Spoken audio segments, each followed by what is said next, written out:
Was this a baby that you wanted? It was a dream. Forced to give up their babies. Two policemen walked into my home in the middle of the night. Because they weren't married. Couldn't stop crying. She said, either you sign or you'll be here forever. Then drugged in a cruel medical scandal. Lab studies linked stilbestrol to breast and uterine cancers, gynecological abnormalities, as well as liver problems, cysts and tumours. On 60 Minutes. It was a blockbuster drug. They were making money hand over fist. The disgrace that continues to haunt tens of thousands of Australian women. One of the greatest human rights crimes to happen to young Australian women. Their children and grandchildren. It was an intergenerational death sentence. It's worse than a tragedy. It's a crime.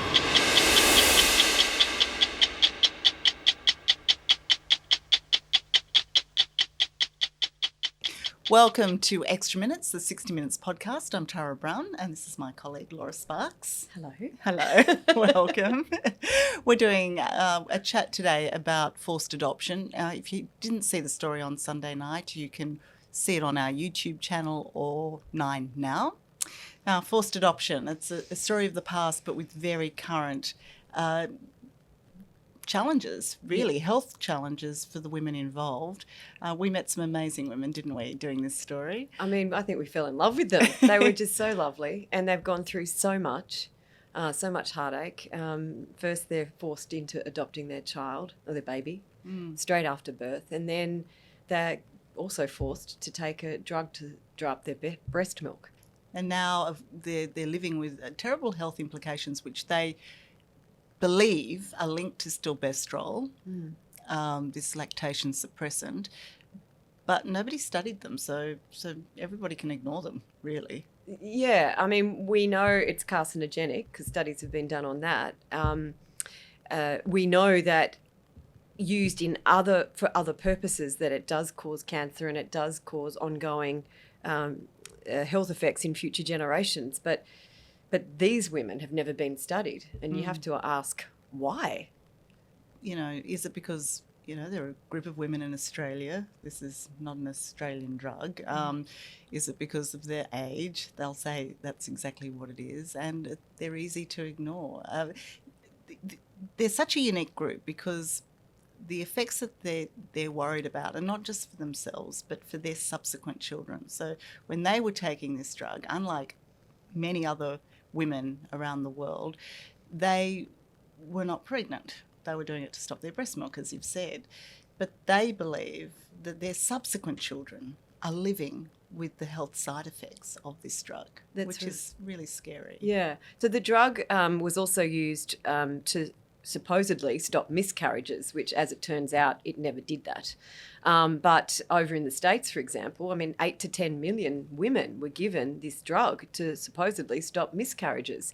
But as it turns out, that all it was doing was affecting the unborn baby inside, who they now understand is at greater risk of various gynecological and breast cancers. Mm-hmm. But wasn't it interesting with our women, who obviously they took it after their babies had been born, but with our women, all their subsequent children are suffering from severe health effects, including cancers. Pretty much every one of them have had health implications with their future children. That's right. Yeah, the subsequent children. I know, it's so scary because they very faithfully took these little white tablets, thinking that, well, they had no choice. They were we should talk a little bit about who these women were, why their babies were taken from them. And, this was in the 50s, 60s, 70s. They were unwed mothers. They were teenagers. It was sanctioned. This is what you did. They were fallen women, uncontrollable girls, and they had their babies taken away from them, coerced into signing up adoption papers, but really powerless. And then they're given this drug to stop their milk. So it really has been a double tragedy because these women wanted their babies. I'm sure there are people who give up their babies for adoption during that period who didn't want their babies, but the women we spoke to definitely wanted them. So they lose their babies and they believe they've also lost their health to this. And then passed on a terrible legacy to their other children that they ended up having years later. That's right. So what we now know about stilbestrol is it's not only carcinogenic, it's an endocrine disruptor. And you interviewed, one of the experts on endocrine disruptors in the States, Dr. Peter Myers. And, he's also looked into BPA, the BPA chemical in plastics. But he was saying that diethylstilbestrol, which is its full name, is one of the most powerful endocrine disruptors. And he was explaining to you about the way it crosses over from generation to generation, which was incredibly scary. Yeah, switching on and off genes inappropriately. And that's where the lifelong legacy is made. Something goes, it stuffs up, something goes bad, as he says. Yeah, something bad happens. And then once that's turned on or off, that is passed on to every generation. And some of the illnesses, diseases that are being passed on include what? I mean, ADHD they're talking about, a range of cancers. Obesity, asthma. infertility. Yeah. And the cancers, all the cancers, particularly gynecological cancers. And in our story, remember we spoke to Caitlin, whose mother was given DES to mitigate against miscarriage. Mum, years later, gets a very, very rare cancer and dies. But Caitlin has also been found to have precancerous cells and is at great risk. And we have the mother-daughter living example, don't we? Yeah, that's right. And they have been studied in the United States, and it has become very clear that, and they're known as DES daughters and DES sons. In the States, they call stilbestrol DES. But here, because it was also taken for miscarriage here in Australia, but this group of women who took it for lactation suppressant, or forced to, haven't been studied yet. They're reporting exactly the same effects that the mothers who took it for miscarriage. Yeah, reporting. It's impossible. I just can't follow that if it's been accepted in one group of women that this is the health impacts they've suffered. Forget about their children for a moment, but that they've suffered because they've taken this drug. Then how can you ignore these women, this group of women in Australia? Yes, because they took the same drug. Exactly. Then the issue becomes, okay, we see in the American example that the babies, the in utero children to be, were deeply affected. In Australia, we're seeing subsequent children being affected. It's almost like they're too... you asked Dr. Myers, didn't you? You said, why haven't this group of mothers been investigated? And he simply said money. And I mean, who wants to investigate that? Because if the subsequent generations are being affected by this drug, that's a disaster. That's a pharmaceutical disaster for some of those companies that were making stilbestrol, including Eli Lilly. Well, this is an issue that is international, isn't it? I mean, we're talking about our Australian examples, but this is an issue elsewhere in the world. Yeah, I mean, a couple of years ago, the Scottish Prime Minister apologised to all the women who had lost babies through forced adoption. So it happened there. And on top of that, she apologised for the fact that they were given DES, stilbestrol. And so it's been recognised in Scotland. In the UK, they're way behind. They haven't even received, the women who took it over there haven't even received an apology for losing their babies, let alone then taking this drug and the effects of it in themselves and their subsequent children. So it's certainly not just Australia, and it happened. Forced adoption happened in the US as well. Yeah, it is such a touching story. Hearing from those women just about the impact, obviously on their health, but just emotionally, being forced to give up children. Most of the women we met had in fact reunited. With their children, but they're not all good stories. They don't all end well, and the impact from that decision, that impact is lifelong. Isn't it? And I think that's why they're so angry now, because it's a double loss, isn't it? And losing a baby when you want to keep that baby. And we heard Wendy's story about how she went home after, basically being forced to adopt that baby when she was 17, and then she says to her mum, "I want her," and she rings the hospital up, and the hospital says, "Sorry, she's gone." It was the cultural mores of the day that they had to be hidden away, babies taken away, babies given to better people. That's really right. was the mantra, wasn't it? Yeah. That if you're a single mum, you're not a good moral guide. Yeah, I mean, to these babies. Lena Eves said it perfectly in that group conversation you had with them, that they didn't have a ring on their finger. So they were young, unmarried mothers. So you don't deserve a baby.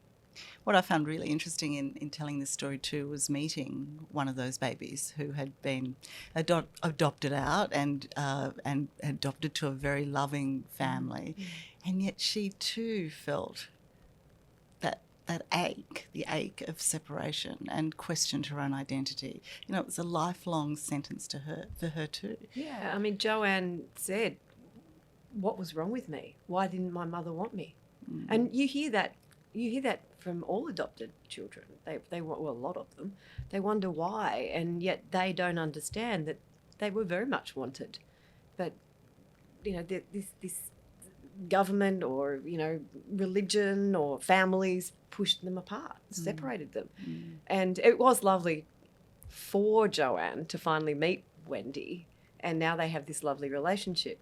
But sadly for others like Lily and some of the others, they don't have that. They have met up with their adopted children, but it hasn't worked out that way. No, Lily's a force of nature, isn't she? She's amazing. A powerhouse. She's written a book. She heads Origins, which is the support group for these women. She's rabid almost, isn't she? Trying to get recognition and fighting for herself, but for so many other women. I mean, it's interesting because Australia was recognised forced adoption a lot earlier than most of the other countries. But also Lily recognised the stilbestrol issue much, much earlier, more than 20 years ago now.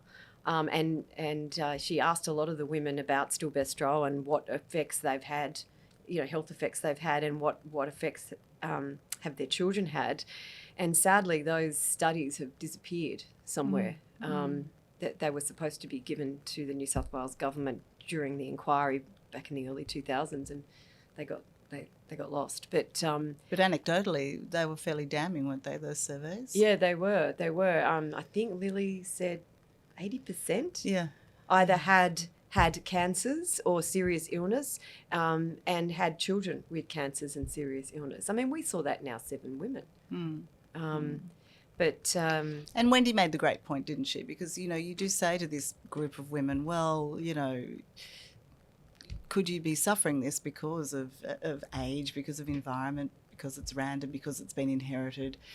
And they're happy to say, look, it could be, sure, but check us out. Study Do the us. tests. Yeah. Tell us that it's not. Yeah. And it's the fear of the unknown, isn't it? That's right. And Lily made that point. She almost viciously said they're waiting for us to die, because once we're dead, they won't be able to study us. I mean, these are all now women in their 70s and sometimes 80s. So that's what we're trying to get across, isn't it? That why not? Why not do a study on these women? I mean, I think it's important because if their children and their grandchildren are suffering, then we need to know about this. Yeah, absolutely. And the point that you raised earlier, when these drugs were being given to these women in Australia, it was known that these drugs caused some cancers and had been linked to other illnesses or abnormalities. If you don't know, I get it, right? But they knew the risks, and yet they still handed out these drugs, and they still have done nothing to check how those women are going. That's right. The pharmaceutical companies, the drug was developed in 1938. The pharmaceutical companies knew by the early 40s that it caused cancers in mice. Yet they continued to use it until the mid to late 70s, sometimes into the 80s, 1980s. And of course, I mean, all these women were administered it sort of from the 50s through to the mid 70s in Australia. yeah, I mean, it's a disaster, and the fact that we now know that it's transgenerational, that it can move from generation to generation because this drug is a powerful endocrine disruptor, and that's what it does. It passes through generations. Yeah. As Caitlin says in our story, it's a ticking time bomb. That's right. It is. Anyway, thank you. It was nice to work with you on that story. Again, if you've missed it, you can catch up on our YouTube channel or 9 Now. See you next time.